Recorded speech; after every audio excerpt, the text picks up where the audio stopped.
Olá, sejam todos bem-vindos mais uma vez aqui em nosso canal Comunidade Terapêutica Caminho da Verdade. Hoje estamos aqui com a nossa psicóloga Maria Emília, com a nossa assistente social Daniela e vamos falar sobre comportamentos. É isso aí, comportamentos. Mas antes de entrar aí no assunto, não se esqueça, dê um like aí neste vídeo e se inscreva no nosso canal. Roda a vinheta!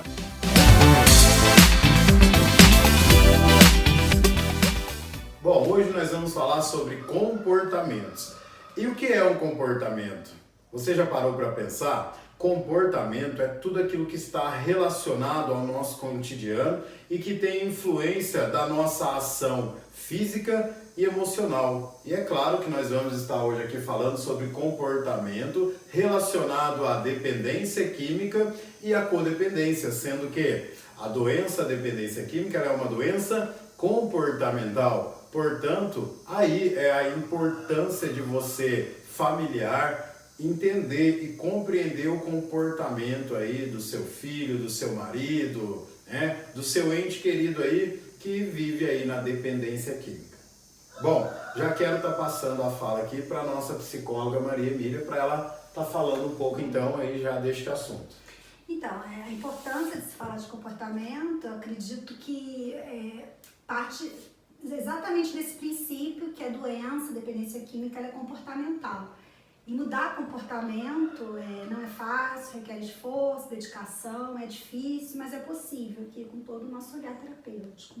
Muito bom. E para você, Daniela, relacionado aí, né, à sua experiência na comunidade, aos processos que nós trabalhamos da dependência química quanto uma doença comportamental, o que você pode falar e o que você vê como importância desse processo e desse trabalho? Puxando o gancho da Mila, como ela disse que a doença, a dependência química é comportamental. Então, quando eles vêm para cá, eles têm essa restrição, a questão da mudança.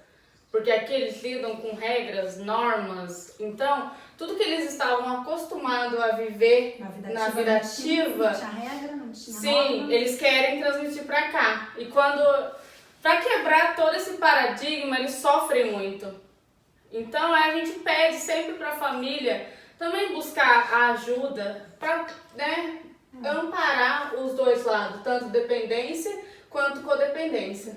Eu vejo um buraco muito mais embaixo, porque essa maneira de se comportar anterior que eles tinham envolve crenças, envolve valores que já estão enraizados ali, eles já estão habituados a vivenciar daquela forma há muitos, muitos anos. E desconstruir tudo isso para construir, né, requer disposição, requer tempo, requer mexer com muita coisa e vai desmembrando na família, que aí mexe no sujeito, mexe no pai, mexe na mãe, mexe com todo mundo que convive. E quando a gente fala sobre tratar o comportamento, um processo, como já foi falado, que se relaciona com o ambiente e com os estímulos que se tem do ambiente, só para deixar claro, o ambiente, né, é tudo o que está à nossa volta. Então a gente pode ter até uma outra pessoa física como um ambiente que influencia.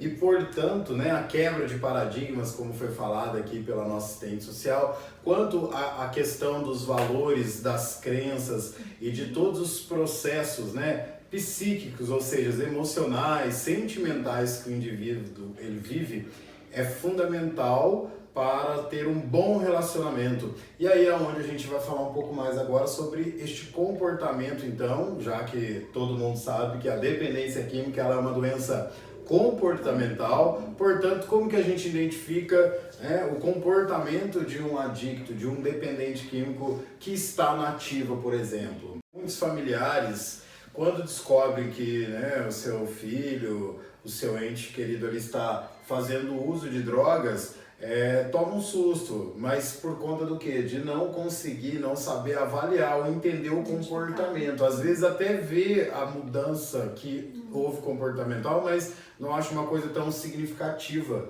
Sim. Acha que é uma fase, vai passar. Quer tampar o sol E com pneu, na realidade, sim, às vezes também não E quer aí, enxergar aquilo que está realmente ali tão visível. E um dos comportamentos que fica bem explícito, né, é um indivíduo que tem muita facilidade em se expressar, aquele que se retrai, aquele que não tem vontade de estar em família mais, até por uma coisa simples, né? Uma refeição, um almoço, a pessoa começa a se atrasar, já não tem mais interesse em fazer coisas simples. É exatamente o funcionamento da droga, né? Como ela altera o sistema nervoso, altera a percepção, altera o humor, altera o comportamento, por isso dessas mudanças. E também envolve até a questão das crenças, né? Hoje em dia já não se vê mais assim tanto as famílias que fazem questão de sentar à mesa junto, sim, e ter, né, uma refeição, falar sobre situações do cotidiano ou, como já foi falado, do ambiente que influencia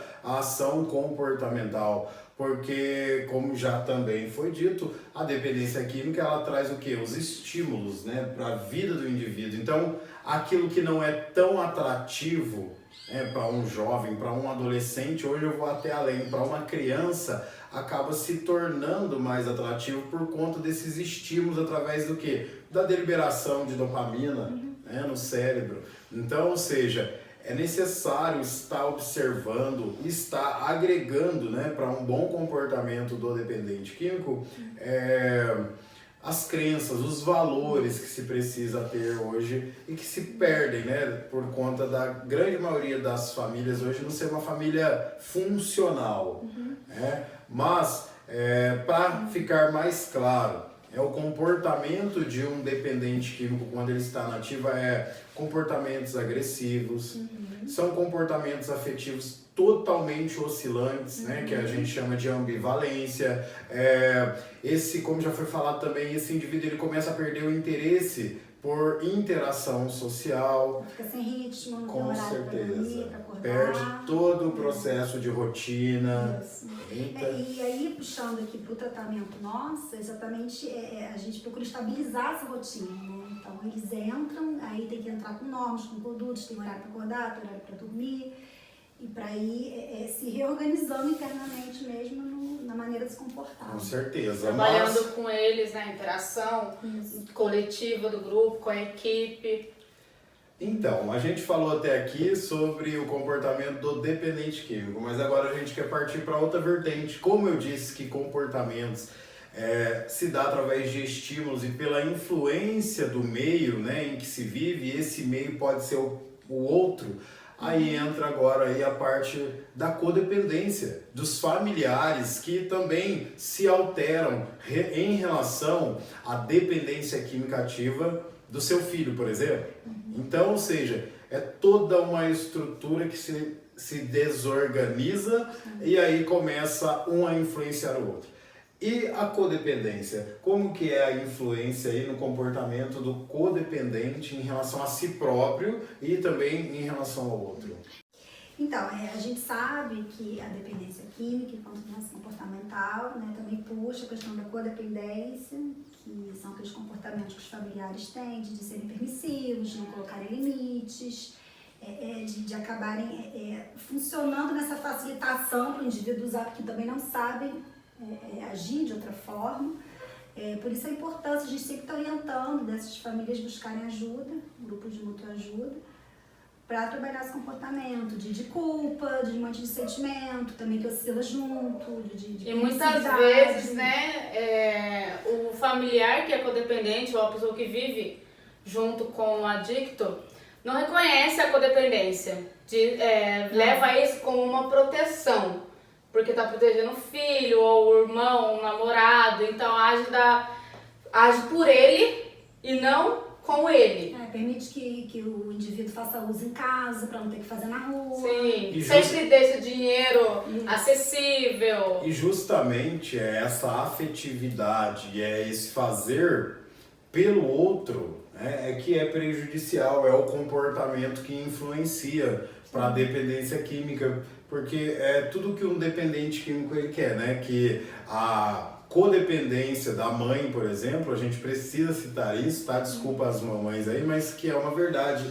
Esse laço, esse vínculo afetivo é maior e é o que o dependente químico precisa ali no momento para poder mentir, manipular, enganar, e quantas vezes a mãe ela acaba sabendo, entendendo aquilo, mas finge que não sabe, finge que não vê e não quer ver aquilo que é uma realidade. Então esses comportamentos que influenciam, né, tanto do dependente químico para a codependência para a dependência química, ela precisa ser revista, né, na realidade, porque tem muitos casos de familiares que não estão vivendo o processo pela primeira vez. Então, muitas das falhas ocorrem pelo fato de não analisarem os comportamentos, talvez identificar um comportamento que o indivíduo está tendo novamente e também não se autoanalisar a respeito através dos seus comportamentos. Quantas vezes a gente precisa orientar os mesmos familiares da mesma maneira, mas não fazem tanta questão de mudar, né, a ação comportamental, porque eles entendem, como já foi falado pela Daniele, que eu não tenho um problema, quem usa droga é ele. Mas a influência do comportamento tem muito a ver com isso. Essa questão de apontar, né? O filho que tem um problema, o pai que tem problema, quem está internado naquela família, porque é aquele indivíduo que está usando a substância. Mas, no entanto, a família também está completamente adoecida em relação a como lidar com eles. Bom, é isso. Eu acho que a gente já falou bastante coisas em relação ao comportamento. Eu acho que já ficou dado aí o nosso recado, né, para esse dia de hoje, para que vocês possam realmente se analisar melhor e às vezes ouvir também, considerar a análise do outro em relação a você, né? Eu aprendi uma coisa assim com a minha mãe, que é onde há fumaça, há fogo. Então é preciso considerar também o outro. Mas vamos lá, Mila, as considerações finais. Para finalizar, assim, né, só para frisar mais uma vez, em relação ao trabalho que é feito, em relação a essa mudança de comportamento, então a gente sempre está convidando eles a refletirem sobre a vida na época da vida ativa, do uso abusivo, e para estar reconstruindo, reformulando crenças que se tinham e concomitante a isso, trabalhando em família. Então é feito esse trabalho diariamente com eles. Daniele, considerações?